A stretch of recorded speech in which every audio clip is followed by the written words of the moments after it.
Channel சொந்தங்கள் அனைவருக்கும் வணக்கங்க. இன்னைக்கு ரொம்ப ரொம்ப பவர்ஃபுல்லான ஒரு வயாகரா சூப் தாங்க இன்னைக்கு நம்ம செஞ்சிருக்கிறோம். இந்த சூப் மட்டும் 3/4 டம்ளர் அளவுக்கு வெது வெதுப்பான சூட்டில் இரவு நேரத்தில் சாப்பிட்டுடுங்க.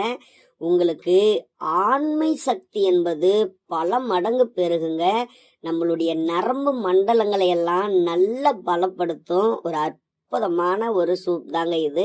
எப்படி செய்யறதுன்னு பார்க்கலாம். ஒரே ஒரு லைக்கை மட்டும் போட்டுட்டு நம்ம சேனலை மட்டும் சப்ஸ்கிரைப் பண்ணி வச்சுக்காங்க, அது எனக்கு போதும். அதாவது 1/2 டம்ளர் அளவுக்கு தண்ணியை ஒரு பாத்திரத்துல சேர்த்திக்கலாம். இது பாதிக்கு பாதி சுண்ட காய்ச்சி எடுக்கணும். அதுக்கு பிறகு ஒரு கைப்பிடி அளவுக்கு பாருங்க அருகம்புல் எடுத்திருக்கிறோம். இதை அப்படியே கத்திரிக்கோலால கட் பண்ணி அப்படியே நீங்க சேர்த்திக்கலாம். அப்படி இல்லையா நீங்க மிக்சியில போட்டு நல்லா அரைச்சி கூட இதில் அப்படியே சேர்த்துக்கலாம். அது உங்க விருப்பம் தான்.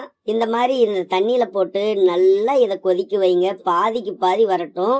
இதை நீங்க டெய்லியும் சாப்பிடுங்க. அப்படி இல்லைன்னா வாரத்துல ஒரு 3 நாளைக்கு இந்த சூப் வச்சு மட்டும் நீங்க குடிச்சு பாருங்க.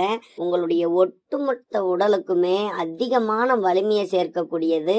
ஆண் உறுப்புல ரத்த ஓட்டத்தை அதிகமாக செலுத்தி ஆண்குறியினுடைய எழுச்சி தன்மைக்கு இந்த அருகம்புல் சூப் ரொம்ப ரொம்ப பயனுள்ளதுங்க. அதே மாதிரி விந்தணுவின் தரத்தையும் அதிகரிக்கக்கூடியது.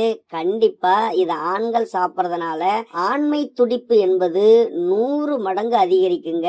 இது நீங்க சாப்பிட உங்களுடைய உடல்ல இருக்கக்கூடிய எல்லா கழிவுகளும் வெளியேறி ரத்தம் என்பது சுத்தமாகும். சர்க்கரை வியாதி பிரச்சனையை குணப்படுத்தும். நோய் எதிர்ப்பு சக்தியை அதிகரிக்கும். இந்த மாதிரி பல நன்மைகளை கொண்டது இந்த அருகம்புல். இப்ப பாருங்க நல்லா கொதிச்சிருச்சு. இதை வடிகட்டி எடுத்துக்காங்க. பாருங்க 3/4 டம்ளர் அளவுக்கு வந்திருக்கு.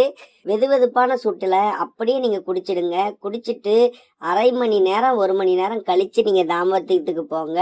உங்களுடைய தாம்பத்தியத்துல அன்னைக்கு இரவே நல்ல துடிப்பு என்பது இருக்கும். உங்களுடைய ஆண்மை சக்தி என்பதும் பல மடங்கு அதிகமாவதை நீங்களே உணர்வீங்க. அதனால கட்டாயம் சாப்பிட்டு அனைத்து ஆண்களுமே நல்ல ஆண்மையோடு இருங்க.